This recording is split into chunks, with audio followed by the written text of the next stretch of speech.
sciences on what is it that you're doing when you're taking these acetic acids and other things and putting them together, and how do you have this ferment in a safe way? How do you store it in a safe way? And then you have marketing, and then you have, the craft of how do you create an art and create a product that you can actually make in large batches and distribute. And so they not only help the winery businesses here in Illinois, but also several of the other alcohol businesses and things like, you practically turn over and see kimchi everywhere these days. It used to be the specialty market, in larger cities. And so they've got some really cool things going on. I'm quite a fan. So I work for the cannabis grow facility by the airport. I just got a job being their marketing person a couple months ago. Oh, great. But we've had, the development of a cannabis institute at SIU for some time, right? And the way that, it's one thing for these types of things to pop up around the country, and it's like, such and such junior college now has a cannabis program, but it's like, how about this school that has one of the top ag programs in the nation that's kind of settled into, this proper space of rural America for a multitude of research activities beyond just, hey man, this is pot, but like, okay, what can you do with, the cannabis sativa plant, and turn it into anything from industrials like paper and biofuels to, recreational consution. It's my youngest daughter is a bud tender in Oregon. Nice. Yeah. How long has she been in the industry for? 3 years, maybe 2 or 3. No, I guess it's only been 2. Yeah. Has she made a critique of the industry coming home and seeing what Illinois is versus what it's like out in Oregon? Oh yeah. She came out, both my daughters and my one granddaughter came out and got to see Mom before she passed away in October. And Alex is like, do you mind if we go over to Consume? Because I really want to see what products you guys have. LOL. And so we went there, and she was laughing most of the time. She was literally calling her boyfriend and saying, do you believe they pay $30 for this? I mean, it's like $6 in Eugene, Yeah. It seemed like our prices were way, way, way more. And that was before the tax. It's a mature market versus an immature market, I think, is part of it. That is absolutely the case. And it's exciting to be like in it while things are changing, because like we're getting ready to see a massive change in how the cannabis industry operates in Illinois in just a year, right? And I guess, I wouldn't even know whether or not in these other states, if they started out similar to Illinois, or if they just started out dirt cheap and we're like, let it ride. Well, with Oregon, the way she explained it, and she wasn't there at the time, but she said that the people who owned the company that she was part of, or is part of, said that, the whole thing about how you had to have growers from within the state because it's state by state regulation on the labs and whatnot. And so she said there was actual overproduction when they were ramping up, getting ready for legalization. And then it went legal and the market was flooded, but they couldn't sell it out of state. And so then prices completely dropped. Yeah. And she said they'd worked their way up a little bit, but I was out there in February before that was my last trip, and no pun intended. And Girl. and so it was funny to me to be there because there's a illegal cannabis location store every other block. Yeah. I mean, it's just everywhere. And so when she was here, she was shocked that it's Consume here in Marion, and I'm not sure where else, but not a lot of places. So. Well, I was part of the group that actually helped prepare a white paper on what the state legislature should consider from a public health and social justice framework. That was done by the Illinois Public Health Institute the year before it actually became legal here. And that really did help shape our law quite a bit. Mm-hmm. Yeah. That's cool. Yeah. And I don't take it where you want to take it when I express like, what do you do you have any continuing concerns for components like, did we meet our social justice markers like we thought we wanted to set them in place for? I don't know that I've seen the data on it. Yeah. And so, and the fact that it became legal the year that COVID hit Yeah, that's another good has really impinged our ability to get some of the data that we would have, because, you know, a lot of the things from the public health side have to happen through the state health department, and they were already very, very stretched thin in terms of the e-vaping outbreak that was related to some of the lung injuries and the contaminated pot, basically, or e-vaping that was that had taken place. So Illinois was front and center in that outbreak nationally. Yeah. And you know, it was funny because I was going over it with one of my classes in January, the beginning of January, and I said, you know, we should be really proud of what Illinois has been able to do to kind of surface this outbreak and help, you know, investigate what's going on and what is it in the components that is causing the illness, and it's national. And so I was showing my students how to track the numbers on the CDC website, what was being detected nationally, and then the data just stopped as basically everything turned towards COVID, because we were watching COVID in, you know, China, and these things don't just stay in their own countries. Yeah. Usually, you know, people breathe and they travel, and they've been breathing and they have been traveling, and therefore you have spread, you know. And so we had been watching, you know, a lot of people would say, oh, I can't believe this happened. And it's like, well, EPIs do believe that it would happen, not necessarily that moment. But when this started to brew in China, many of us were pretty concerned that we would be seeing this here. And so obviously we had hoped that it wouldn't be this bad. But we are where we are. That's right. Now. And God, that was a dark segue to do an intro, but here we are. Like, sometimes you just got to work with the realities in which we're operating, and this is going to be one of those conversations that probably has a lot of that, like, hard-hitting reality in it. Episode 30 of the WTF Carbondale podcast, where we talk to interesting people about their interesting lives, and we tie it all back together at this little place we call home, Carbondale, Illinois. Sarah Patrick, MPH, Masters of Public Health. Correct? PhD, and I couldn't actually tell you what PhD stands for. Doctor of Philosophy. Philosophy doctor? Yeah. Okay, cool. And there's a reason why I don't have a PhD, of the mini. Well, I remember when I was in grad school, I said PhD, but I'm getting a doctorate in epidemiology. And they're like, no, it's a doctorate in philosophy in epidemiology. It's like, okay, got it. And you had, when we were talking, we were setting this interview up, and Bruce, God bless his soul, connected us. You were telling me, like, okay, so the best way to describe what your background was coming into where you're at now was the movie Contagion. So epidemiologists are often called disease detectives. Okay. And so we're interested in is the distribution of disease and risk factors in the population.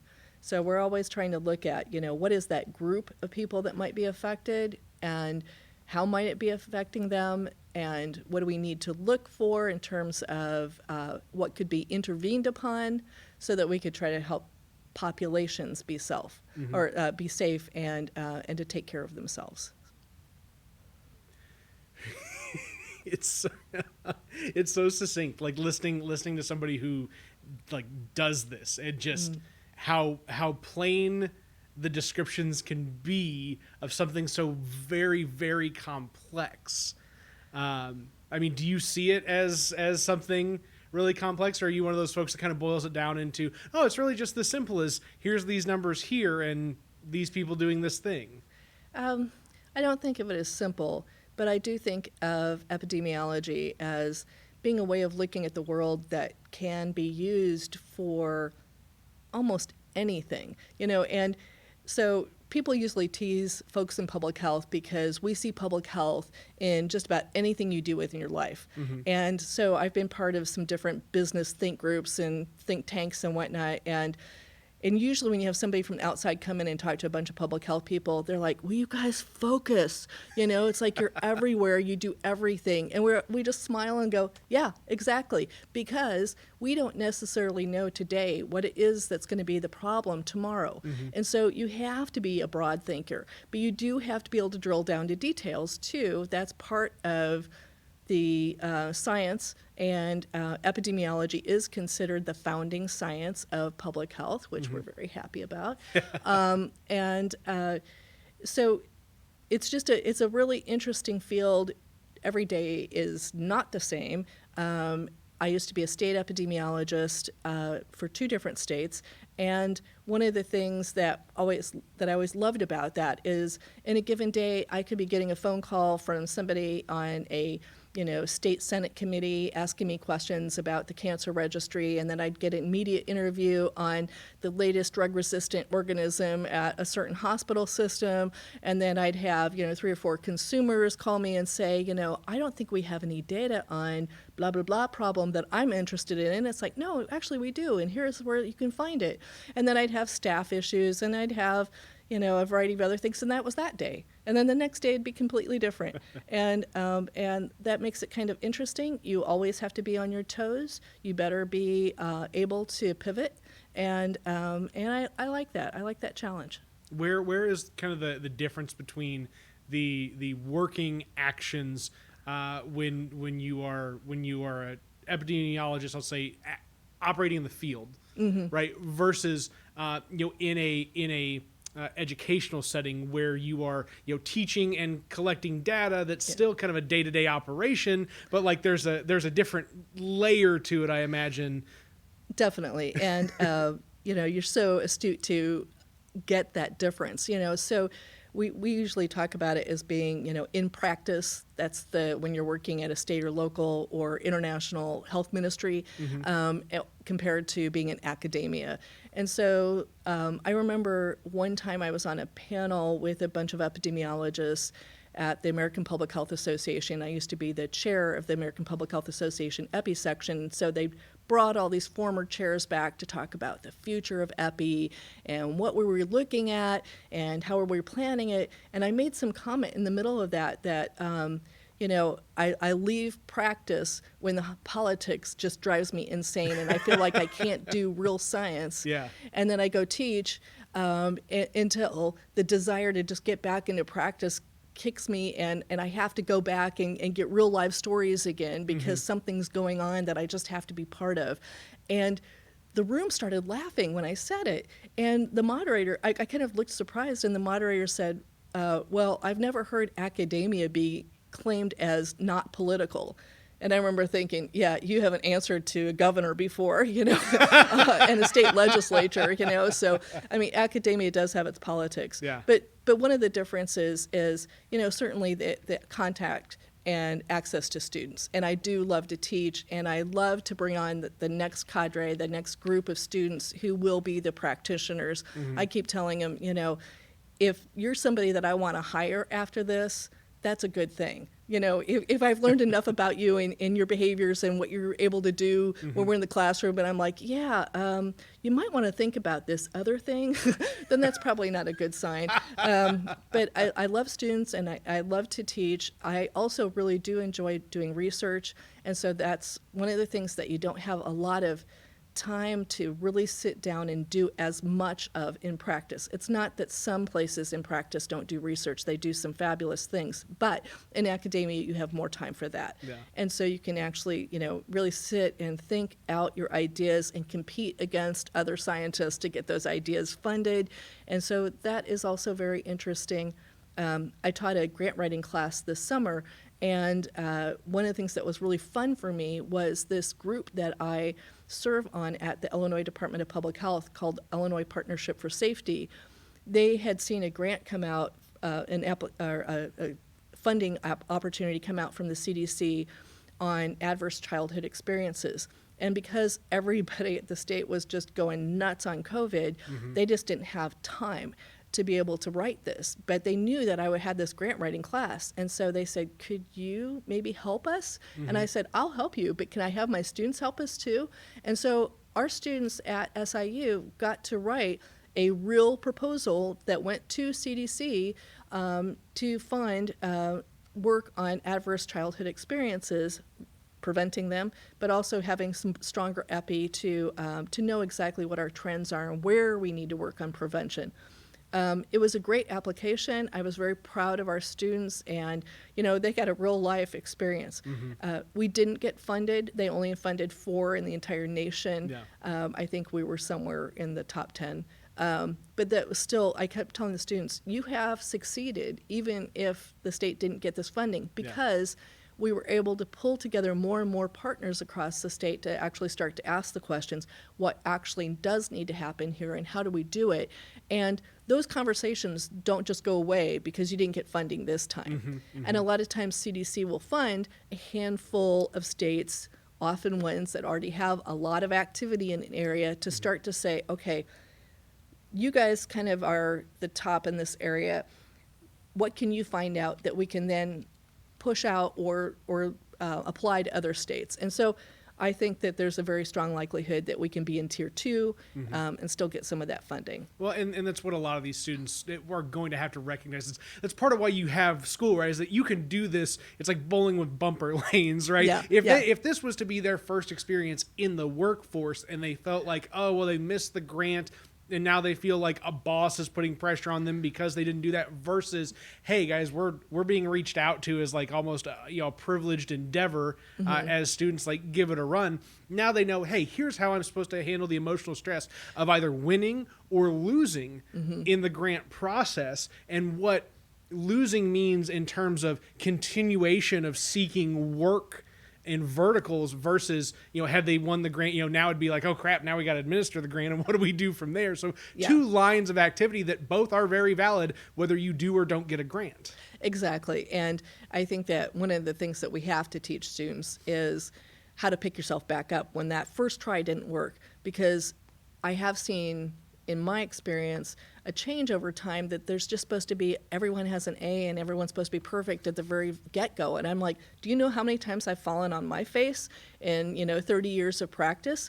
I mean, it's you have to be able to fall, and then what's the Google line? Pick yourself back up quickly. And I just think we need to have opportunities to help students know that. I mean, I definitely wanted us to get that grant. Don't get me wrong. I wanted that badly, and I think that IDPH was a little afraid to tell me that we didn't get it, but they were very appreciative nonetheless, and they would have been the ones running the grant, not the students.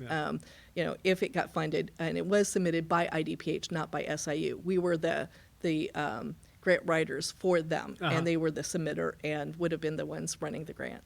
Well, and it's the networking stuff now too, like that little story in the back of their pocket. In 5 years, it's going to pop up, and somebody that they're talking to, or somebody that they're around, or maybe a job interview that they're in, they're going to say, oh, I did this in school, and somebody's going to go, oh, well, we were the ones at IDPH who filed that grant, and I've seen what work you've done. All of a sudden now there's that very real relationship of we've been in place together before. Yes, exactly. And believe me, even though we were all in different locations, and this was being taught online or on camera, and we weren't physically in the same place, I made sure that the people that we were working with, not just at IDPH, but there were, University of Illinois Chicago was involved, Northwestern was involved, several outside partners and several state agencies actually were involved.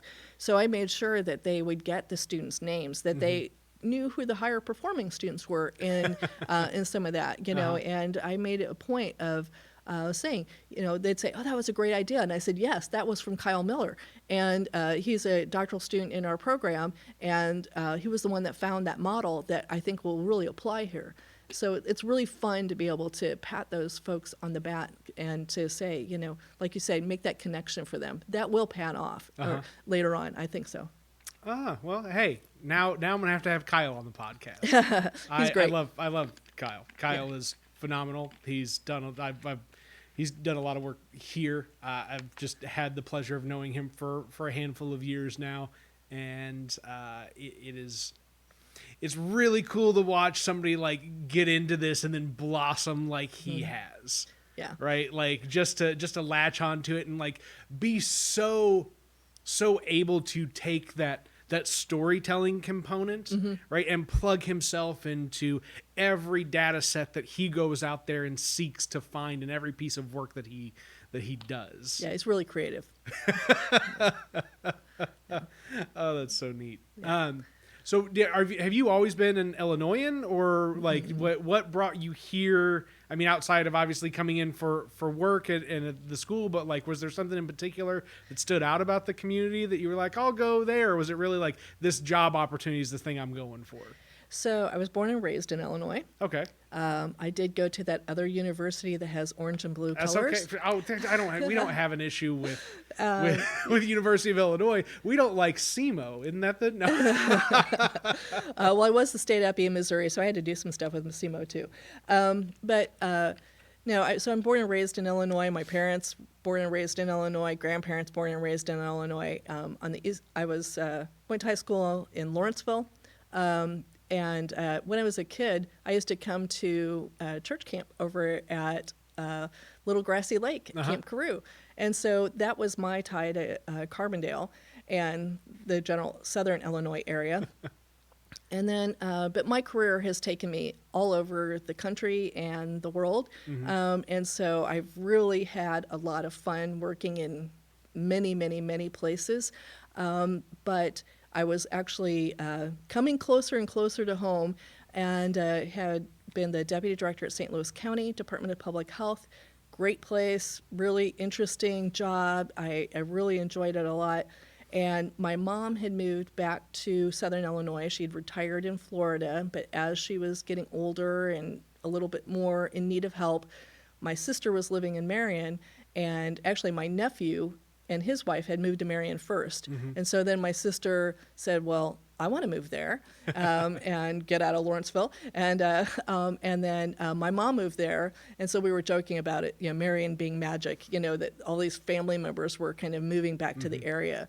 And I was in St. Louis, and I was just driving over every weekend to see people. And so I was joking with my sister. I said, yeah, next time I see a job in Carbondale or Marion, I'll take a look at it. Yeah. And one day I saw that the health department director position in Jackson County was open. And to be honest, I didn't remember Jackson County as the county, having grown up in a different part of Illinois. And so I looked it up, and I was like, oh my gosh, that's Carbondale. Oh, great. That'd be perfect. And that same day I was looking at, Zillow and looking at properties, and I found the house that I ended up buying. And so just boom, boom, boom. And it brought me back, and I was able to be here and help take care of my mom through her remaining years. And so that was really wonderful. That's good. Yeah. That's good. I mean, just, it's sometimes life just kind of comes together in the right place. And I'm glad that kind of happened for you, and that this got to be it. My first job post PhD was at the University of Hawaii at the School of Medicine, and I ran a Native Hawaiian health. I was the scientific director, I should say, of the Native Hawaiian Health Study, which was fabulous, and it was a great experience for me to get to know Native culture, Native people, and I had to do a lot of work in the community, I loved it, but I was an outsider completely, 100%. And, people would come up to me and they'd say, like, why are you here? And like, where are your people? And I'm like, Illinois, and they're like, and they're like, well, why don't you go home and serve your people? And I was like, because this is Hawaii, and so it was great for me to be able to come home and to say, I am serving my people. Yeah. So that's pretty cool. Well, and every action that you've taken to this point is in service to what you are doing now. And that's not always necessarily the case, right? In the middle of your career, what you may be doing is in service to that point in time, right? But when you are at a point where you are able to utilize the amalgamation of all your career activities in a place where people ask you the question, well, why don't you serve there? Like, this is the way to deliver that. I dig that. I'm a concerning question that I have for you is related to where you have been in terms of St. Louis. I mean, do you still have colleagues that are in the St. Louis public? Absolutely. I mean, what is it like to have kind of a view into their world right now? I mean, all of the articles that I see about where the worst activity related to COVID in this country is right now is like North Dakota, where 1 in 10 people has it, and St. Louis County, Missouri. Well, I actually used to be the state epi in South Dakota, and then at one point I had the contract to be the epidemiologist, called it area epidemiologist for the Aberdeen Area Indian Health Service. So it was North and South Dakota, Iowa, and Nebraska. Well, so the Dakotas are being hit really hard, as is Iowa right now. And Iowa has an interesting thing going on, too, because they have some of the higher influenza numbers that are taking place early in season. And so things like masking, things like social distancing, things like continued hand washing, all of those items or behaviors will help prevent influenza as well as help prevent COVID-19. And so unfortunately, these states that have been behind in asking for people to do mitigation, I think are really running into some problems. Now, the difference between that and St. Louis County or St. Louis City, either one, is urbanicity. And so when I was state epi in South Dakota, we used to get, every now and then, some foundation would reach out and say, oh, we just really want to praise you guys because, you know, you're third in the nation in terms of lowest numbers of XYZ communicable disease. And I'd sit there and I'd look around and I'd say, yeah, when I was in New York City doing an AIDS research internship when I was a student, I would touch one handle on a bar in the subway and get exposed to the snot and everything else of more people than I get exposed to in South Dakota in a month, you know, and people just don't understand sometimes that, especially when it's a disease like a respiratory disease, if you're not around people, you're just not going to get exposed, you know, and so as much, right? Yeah. And so, so that's some of the difference between South Dakota and, or the Dakotas and rates that are happening in more urban places. Now, then you could say, well, then why did it take off in the Dakotas if you have so much social distancing in populations? And that's because of the actual mixing that you have. So it really seeded in industries such as meatpacking plants. I don't know if you've been in a meatpacking plant, but I have. And I got to tell you, you know, first of all, people rarely are separate from one another. And secondly, the space that you're breathing, and it's usually high humidity, it is not, or it's a little petri dish, I should say. Yeah. It's a petri dish for things like respiratory illnesses. And so you seed really heavily in certain occupations when people are still, you know, and if you're telling them that, oh, don't worry, this isn't really anything, oh, it's really not that bad of a problem, doesn't matter, you'll just get over it soon, they're going to be out and about in the community, and people need to get help. I did a TB investigation once when I was, they thought it was a TB investigation. Actually, it ended up not being, but we did have some people in a occupational setting in a part of South Dakota where you had people coming in who are migrants to that occupational setting. And they, I remember working with the local public health nurse who, you know, again, was thinking that they had TB. And she said, but Sarah, I saw those people in the grocery store, you know, and I wanted to say, you mean those people have to eat? I mean, at some point, you know, if you're thinking that something is being transmitted in a respiratory format, you've got to get people into care. You've got to find out, do they actually have it? And then you have to apply, you know, the right methods to treat them and to keep them away from other people when they're infectious. And, you know, since that time, we've learned a lot more about masking, even since H1N1. You know, when H1N1, I was state epi in Missouri, stood next to the governor announcing the first case of the disease in the state. And, you know, at that time, the science wasn't very strong about masking. And it was only from certain areas and mainly had come from SARS, the original coronavirus that had caused outbreaks. And so, and it was really in certain areas, and it was very, very urban, but very, very, tight population, contact with one another. And at the time, I was really skeptical about whether that would work here in outbreaks we have here. And clearly, we've learned a lot, and the evidence is very clear that masks do work. And so that's good news that you can actually do something. And I want to empower people to realize that we have more control over ourselves than we actually think we do sometimes. So put that mask on, wash your hands multiple times a day. We should be seeing a reduction in many different types of diseases just by these better hygiene features.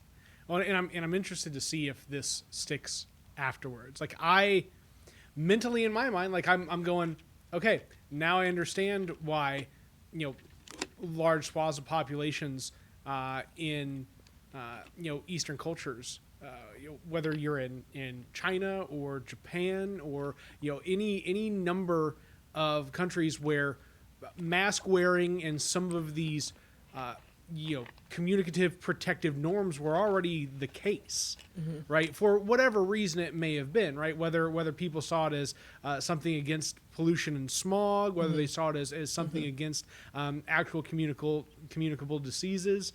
I just, it's a bummer that we can't get people to to do it right now. But it's like, after it's all said and done, are we going to have 50% of the population? It's just like, you know what? This is what I do now. For the rest of my life, I just wear a mask. Yeah. And for everybody who's watching this, we are several feet away from each other, probably 40 feet away. And when we were setting up, we were masked during that time. Yeah.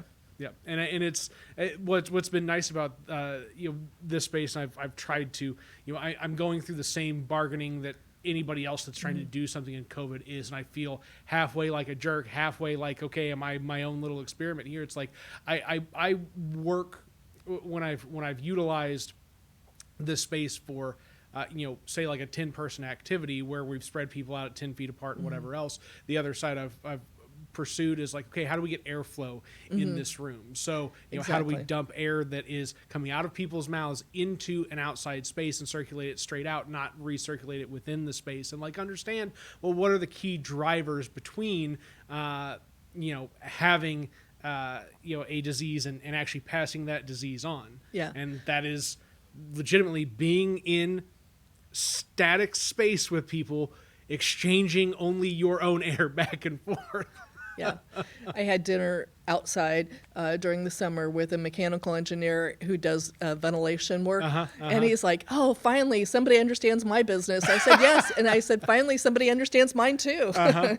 Oh, that's so funny. Yeah. Like how closely related some of these things that, until you put two people in a room together and like get them talking, don't realize how closely connected it is. Well, and that's one of the fun things about this type of work too, is it can be so interdisciplinary. Yeah. And so I think I was telling you earlier that some of my public health students in a class called Communicating Public Health just this week did a radio show called Dare to Care and developed the whole protocol and the script and the questions with social work students who are taking a policy course.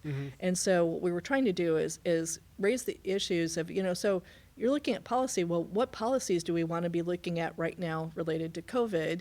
And we, the students had to kind of sit down and figure out what questions might be interesting to people in Southern Illinois, Eastern Missouri, Northern Kentucky, and Western Indiana. That was kind of the catchment area that radio show reaches. And it was really interesting for me because I kept bringing policy back up since there was the other class that was policy, and also because in public health we have kind of three core functions: assessment, assurance, and policy making. And EPIs work a lot on the assessment part. We want to count it, we want to know how frequent something is, but we also want things like regulations where you then feedback loop, did that regulation in place actually change the numbers of the things that we're counting?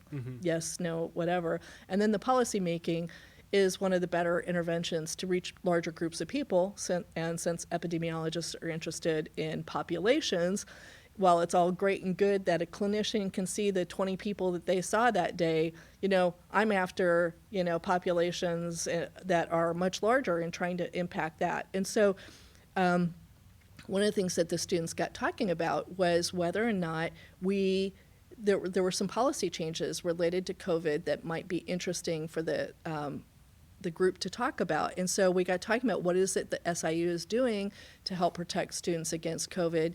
And as we were, this class started in August, and as we're facing the fall and winter, okay, well, influenza, another respiratory illness, one that we do have safe and efficacious vaccines in plentiful supply. What is it that we might want to do in terms of asking the university to have a different policy on, let's make sure that everybody gets vaccinated against influenza. It's going to reduce the amount of respiratory illness that might be on campus and coming into the community. Mm-hmm. And it also reduces the burden on the health system, which is being very overburdened in many places. Plus, from a selfish viewpoint, in mine, in terms of the public health practice side of things, it's every case that I'm not chasing for having a fever and a respiratory illness that might be COVID that ends up being influenza, everyone I can just protect from influenza and then focus on the COVID until we have vaccine in a plentiful supply that we can reach people. That just saves public health some time and effort too.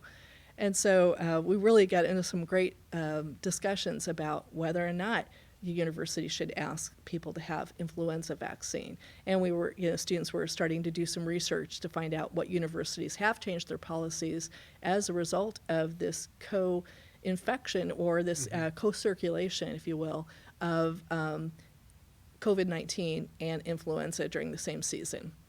So it's been really fun to do that between two different groups.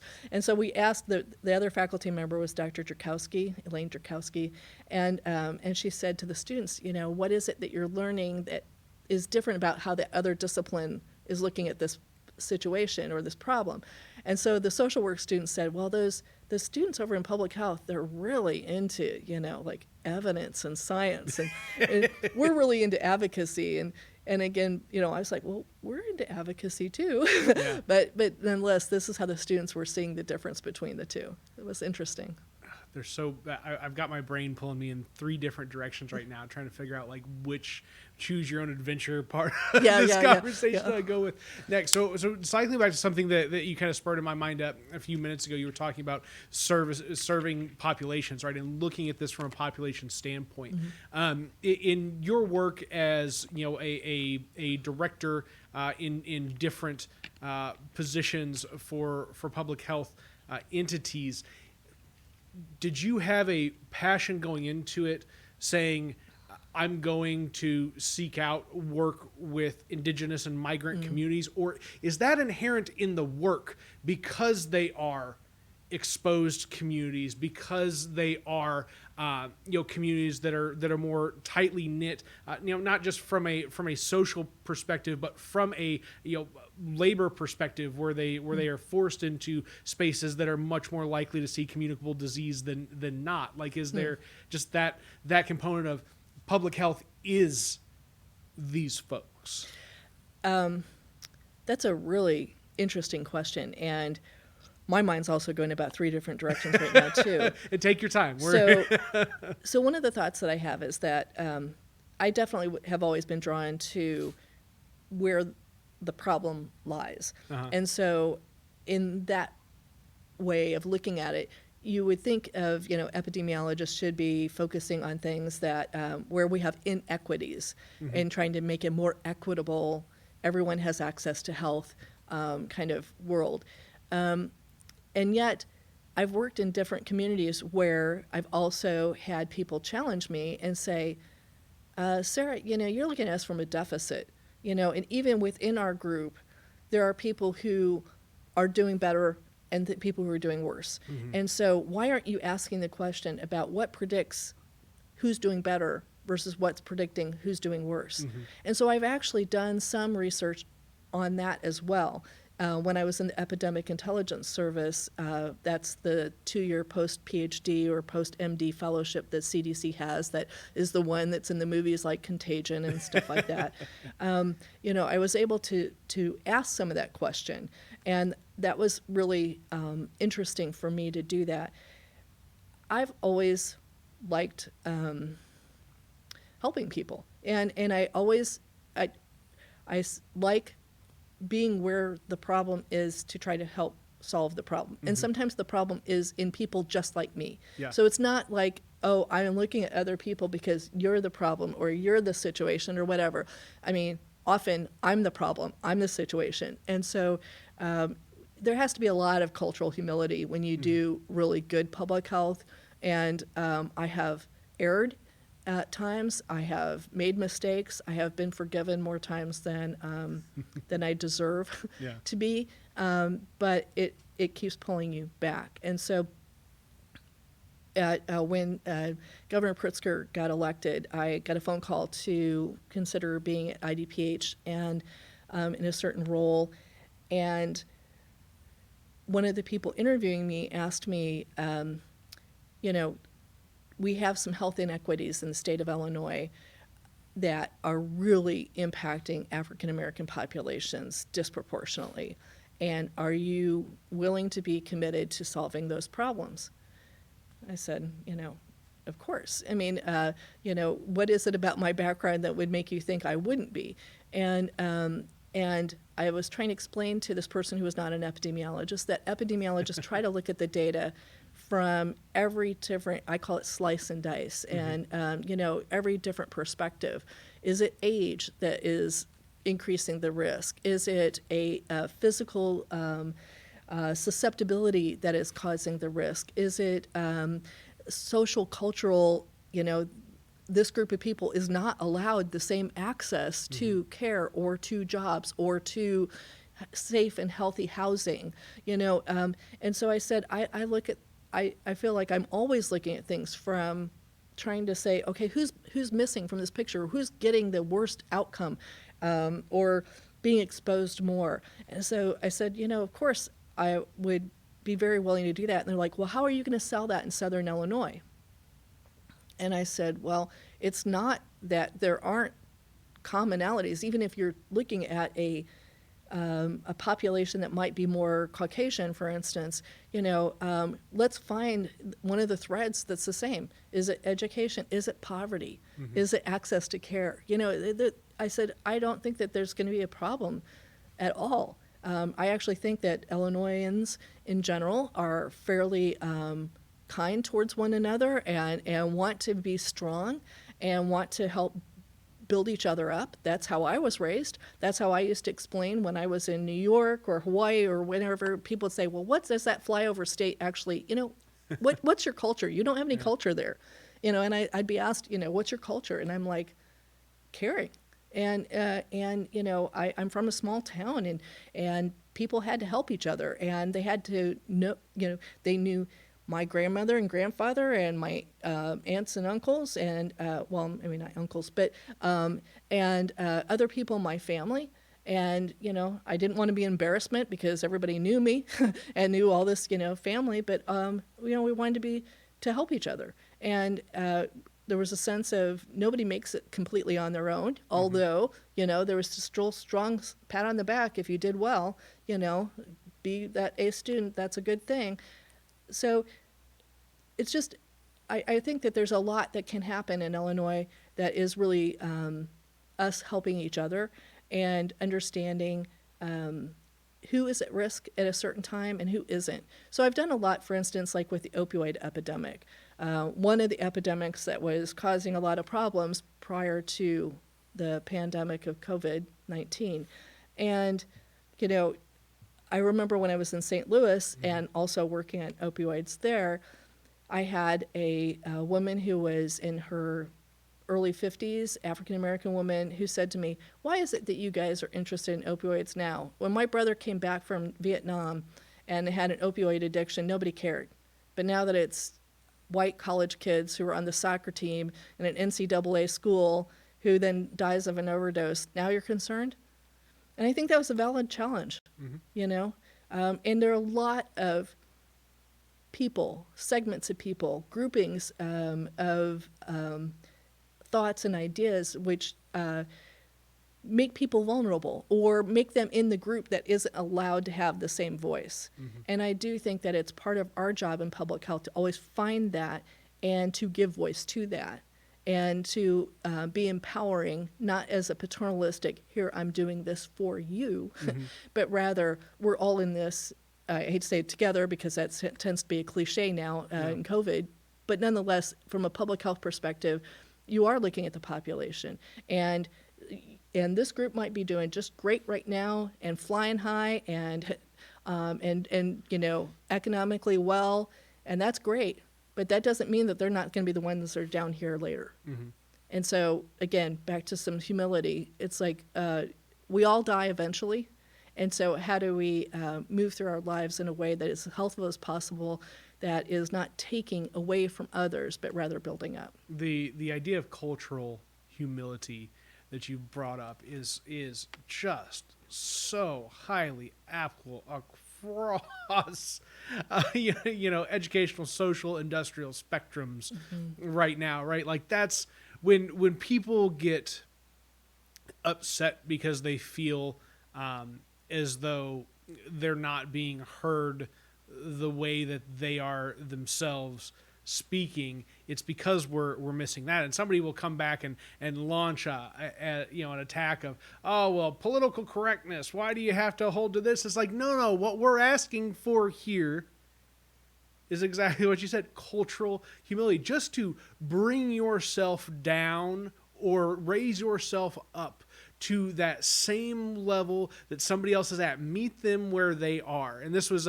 you've what's nice about this conversation, when we talked a little bit about this kind of being the medical weekend for the podcast, there's a lot of crossover in the things that you've discussed here and what Jeff Ripperda, whose name I probably just mispronounced again, but neither here nor there, talked about yesterday. And it's interesting, a handful of different crossovers. You talked about kind of viewing your activity from you know, this broader data set of, you know, people as groups versus a, you know, clinician seeing it as this group of 20 individual people, that there may be some sort of thread there, but they're still just individuals at the end of the day. The other really cool perspective that we're able to juxtapose between the two of you is you know, the interest in the care for opioid you know, issues in this country, but also more specifically just right here. Jeff runs a addiction treatment clinic of sorts on opioids. So when he was talking about that, and now you're connected to that, I'm like, oh, cool! It's all just coming right together. Like, it's. And that hasn't gone away because of COVID. And I think that that's one of the things that we have to realize. I saw a statistic yesterday that COVID-19 has now caused more deaths in the United States than any other cause of death, which is just heartbreaking. This is a disease that wasn't in this country at this time last year, and now we've had more deaths due to it than anything else. And yet, opioids are still, you know, addictions don't go away just because, oh, by the way, there's an infection circulating also. And so there is research taking place in Southern Illinois. There are several of us working on a project with the University of Chicago and with School of Medicine at SIU in Springfield that's looking at opioid addiction in Southern Illinois and trying to work on interventions that will be useful and keep people alive and unaddicted, helping move folks into recovery. But that's been really tough on folks, and it's just not like that addiction just goes away, you know, and certainly for anybody who is struggling with that, all of this isolation that we're having from COVID, which you and I talked a little bit about beforehand, is changing, you know, the ability to work together sometimes in ways to help prevent death due to opioids and to reduce the impact of that addiction. So we have a lot of work to do. And I think that this is why, you know, just like with H1N1, just like the post 9/11 anthrax cases, you know, epidemiologists become kind of something that gets talked about. And there used to be this New Yorker cartoon that said, "Oh, how very wonderful of you to invite the epidemiologist to dinner." And that was, you know, after some soiree that was after 9/11 when the anthrax cases were being investigated, and several ones about H1N1. And I saw one recently where they were talking, somebody goes into a bookstore and the guy working there is saying, "Oh, you know, these books have been moved here and these books have been moved there, and the epi books have been moved into self-help because everyone's now an epidemiologist." And so I thought that was kind of funny. I'm glad that people are learning more about public health. I'm glad that they're learning about epidemiology. I know that this time in the spotlight will wane and, you know, will go away again. And I'm okay with that. I think that people in public health tend to get pretty familiar with working in the shadows and working kind of behind the scenes. But what I do hope that we learn from all of this is maybe a shift in some of our priorities and a better understanding of how we as a society work together to either make things better or worse for each other. And that we can hopefully shift some of our funding more towards prevention, and not wait until we have completely dismantled after the Ebola scares of a few years ago. We have to realize that, you know, whether the next thing is climate change or, you know, one of the things we've been seeing is in terms of trends of data in the United States, it's very upsetting to me, is we're going backwards in years of life lived, in overall longevity. And the opioid epidemic has been spurring part of that, but so has an increase in suicides. And so we have many different issues, whether it's behavioral health, whether it's communicable disease, whether it's chronic disease, you know, that are causing problems that are having us have shorter lives. Used to be that every single generation lived longer than the previous one, and we're going the wrong direction now. And so what do we need to do as a society to make sure that we turn that again to being able to live longer lives, better lives during that length of life? So we got a lot of work to do. It's heavy. Yeah. I mean, to be able to shoulder, I mean, this is, to me, some of the clearest arguments for, you know, healthcare as not a business, right? Like public health as not a business, but like a service, not from the government to the people, but the service of people in service of one another, right? Yeah. Like the key actuating word in the phrase is not health, but is actually public. Yeah. In my mind here. I like that quote very much. Yeah, I agree with you. I used to have people say to me, "Oh, you work in that field that, you know, you do healthcare for the indigent." And I'm like, "Well, whoa, okay." buddy. And I'd say, "Well, you know, there are 10 essential services of public health, and one of them is ensuring that care is given if it's not available in the rest of the system. So, you know, yes, that's still on this 10 essential services." And I said, "But did you breathe air today? You know, did you turn on your tap and drink water? Did you go to a restaurant and not get food poisoning?" So, you know, there are a lot of things that happen that are public health that actually do impact every single person, whether you're high socioeconomic status or not. And so I think that it always gives me a sense of honor to be able to serve a certain population. So when I was state epidemiologist in South Dakota is very rural and frontier. And one of the things I learned and loved about the state was just there's a really strong, hard work ethic. You know, people really don't ask a lot. They just put their head down and work. And I remember one time I'd flown in on some, you know, overnight flight or something. And of course you can't fly into South Dakota a lot of times. So I think I'd flown into Nebraska, into Omaha, and then I was driving home from there. And it was wee hours in the morning, and I drove into state and I saw people out harvesting, in the middle of the night, out there harvesting. And I just got filled with this great sense of, you might not even know the word epidemiologist, but what I do every day, I'm doing it with the intention that you have just as much of an opportunity for a great, healthy life as I do, as my children do, as your neighbor does, who's 3 miles away, by the way, and, et cetera. I loved that sense. And I knew that when I crossed that state line from Nebraska into South Dakota, it was like, these are my people. They may not know me, all 753,000 of them at that time, but it's an honor to be able to serve in that way. And you do spend time thinking, oh my gosh, am I doing the right thing?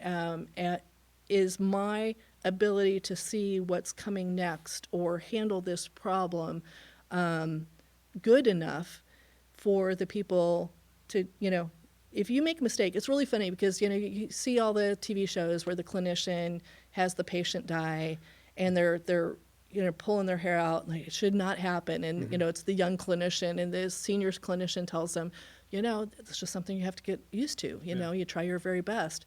And I used to say to my husband, I said, yeah, and I do that for millions of people. I mean, and people would say, oh, Sarah, you're too serious. You're too serious. What you do is you sit in a desk job. My kids would come to the daughter goes to work days with me, and they'd come home to dad, and who was a dairy farmer, and he'd say, what'd you do today? And she'd like, Mom sat in front of a computer, and then she talked to people, and then she sat in front of the computer some more. It's like, yeah, okay, that's good, But the idea is that, in doing that, you are trying to help make it an even playing field so that everyone has a chance for a healthy, and you said actualized life. I like that. That's what it's about. So you said there are 10 principles of public health. 10 essential services. 10 essential services. Yeah. Educate me. Okay. Oh, goodness. I probably won't remember on the spot. them all If they're not there, we need to Google order. them later. I'm sorry. I didn't mean to put you on the spot there. So, for instance, things like, one of the ones that EPIs get called on a lot is, to measure, what's happening in the community. So, there's a lot of assessment in that. Being able to mobilize features of that community and the people in the community, the organizations within that community, researching new and better ways to do things. That's essential service number 10. And that's one that I don't think gets enough attention because, for instance, when I was state epi in South Dakota, it was at the turn of the century. And it's a small enough population. I actually had people saw me on TV and in the radio and, a lot, and in the newspaper a lot. And so it was kind of weird because it was like, I'd be in a gas station, people are like, oh, you're busy, and I'm like, because I have an empty gas tank? And they're like, no, because I've seen you in the paper, and, it's like, wow, cool. But anyway, I had gone to my boss, who was the health officer for the state and had a bachelor's degree in political science. So not exactly a science background. And I said to her, I just want to send something out to people. We're approaching, Y2K, et cetera. I want to send something out to people that would be just emphasizing these 10 essential services of public health. And so she said to me, educate me. So we went through it. I had my list with me, so I got the names right. But I went through it, and I got to essential service number 10 about researching new ways, better ways to do things. And she said, well, you can send them out something with the first 9, but we don't do number 10. And I'm like, well, actually, I think we need to be, and even if it's not the health department that does that, it's the partnership with the academic centers that could do it, anything that we do. And one of the things that I really enjoyed doing in St. Louis County was like working on lean principles, was looking at how do we do this better. And there's a thing called the Public Health Accreditation Board, FAB, and health departments since about 2010 have been able to go through this accreditation, kind of like hospitals have done for many, many decades. Public health departments have been doing since about 2010. And some states had accreditation programs before that, but it went national. And I've been part of that effort, and I'm a site visitor and whatnot. It's been really fun to do, and I learn something every time I go out on site. But FAB kind of organizes what they ask of these health departments along those 10 essential services. So, having the infrastructure that you can, evaluate what services you do, et cetera. But an underlying theme of all of that is quality improvement. And so we should never be exactly where we were before. We should be always adapting. And it doesn't mean that you don't take those principles forward. It's just population shift, and diseases shift, and what we know and how we can do our work changes. And so one of the things I was trying to build for SIU was a course on innovation and entrepreneurship in public health, with this idea being that, it's real easy in a governmental entity to kind of get things so ingrained that this is how we do something, and this is always how we do it. And so here's the next person in my role. I hand the baton to you. I teach you exactly how I did it, and now you do it the same way. Consistency is not a bad thing, but you always still have to be seeing what is new about the scenario that you're facing. What's that situational awareness, and how do we do things in a better, more efficient, more comprehensive way? To me, that's exciting. That keeps me, energized in my career to think about new and better ways to do things. Which do you think is a bigger barrier to admittance or success of making these changes? Because I from a outsider looking in perspective, I see two really big things. One being the slow moving pace of standards and regulatory practices, right? The actual system institutional component of it. The other being public sentiment of being uncomfortable simply making changes and making the policy changes that they need to move things further along. Do you see one as a greater barrier to success than another? Do you see one as not as much of a barrier to success, I guess, as well? So I think that it has to do with some of it has to do. It depends on kind of what part of public health you're looking at. So the more granular you get, the more to the local level you get. I think some of the issue is going to be different than at the higher levels.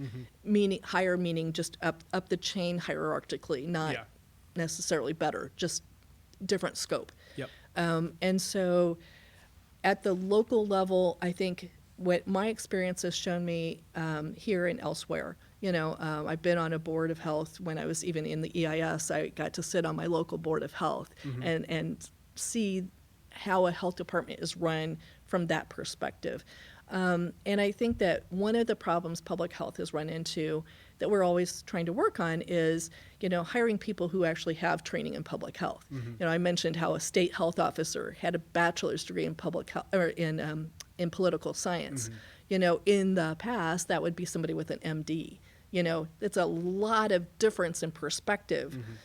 Somebody who's got a bachelor's degree in political science versus somebody who has a medical degree.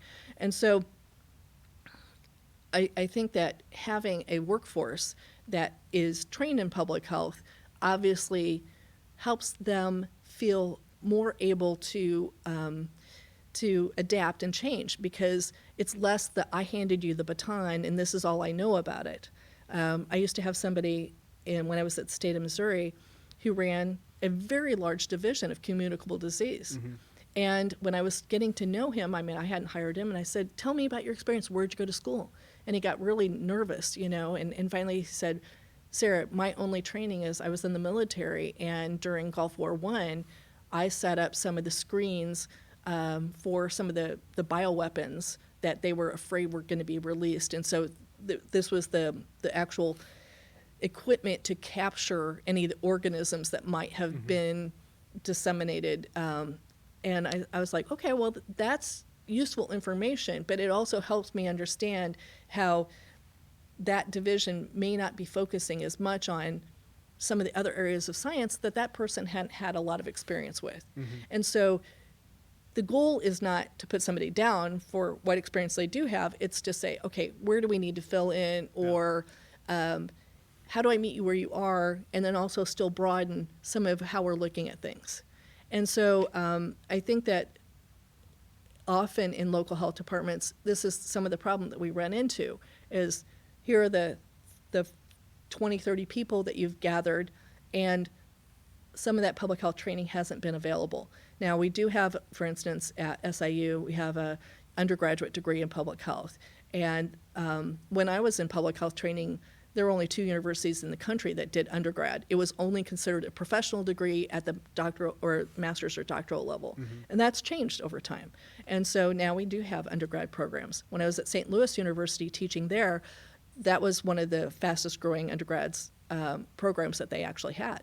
It was pretty amazing. So we have that here. We also have a master's in public health, and SIU, most people are not familiar with, as a health education PhD program that it used to be in the 80s, the largest health education PhD program in the nation.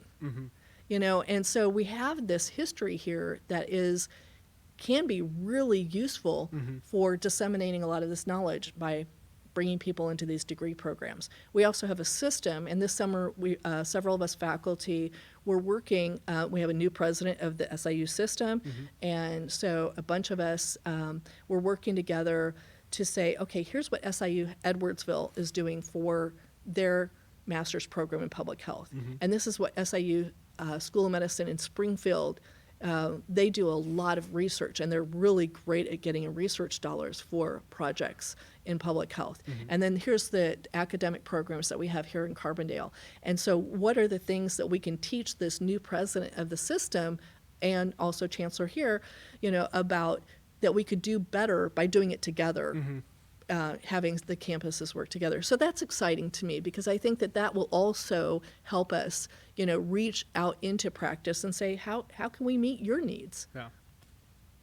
Yeah, that's that is, well, I have just got to work to get Austin and Dan both on this podcast at some point. I figure I'd build up with enough credible folks like yourself, and eventually I get to a threshold of like, all right, cool, he's had 4 deans and a couple of this and some, you know, just different really knowledgeable, capable people in their realm at the school on, and then eventually they'll kind of come in here. And I think that kind of what you've touched on there is something that, you know, people in the past week were, oh, Dan Mahoney's going to move to Springfield and live in Springfield and run the system from there, and breaking with tradition of not being at Carbondale. It's like, hey, first, excuse me.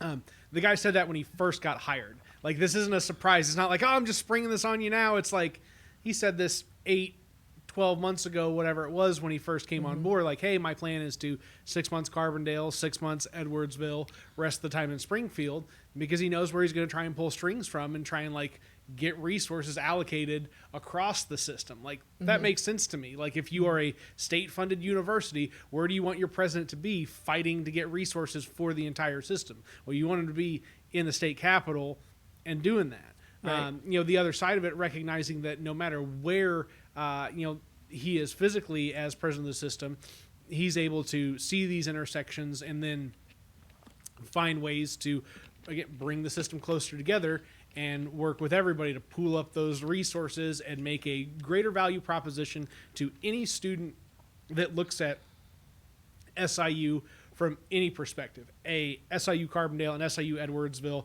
or a medical campus Springfield perspective. I think, yeah, sorry, you put me on a soapbox right before I was ready to like pull the curtain on the show, and then I was like, I gotta say this. Just get it out, Nathan. All good. Thank you for that. And thank you for tuning in to episode 30 of the WTF Carbondale podcast. Sarah Patrick, Masters of Public Health, PhD. Thank you so much. Just make sure I got that one right. I'm so bad at like the acronyms and people's names, and I like all the things that like should make you a good host. I just dropped the ball on those, but the conversation's always great. Yeah, it was a lot of Have a fun. good one, folks, whatever that one may be.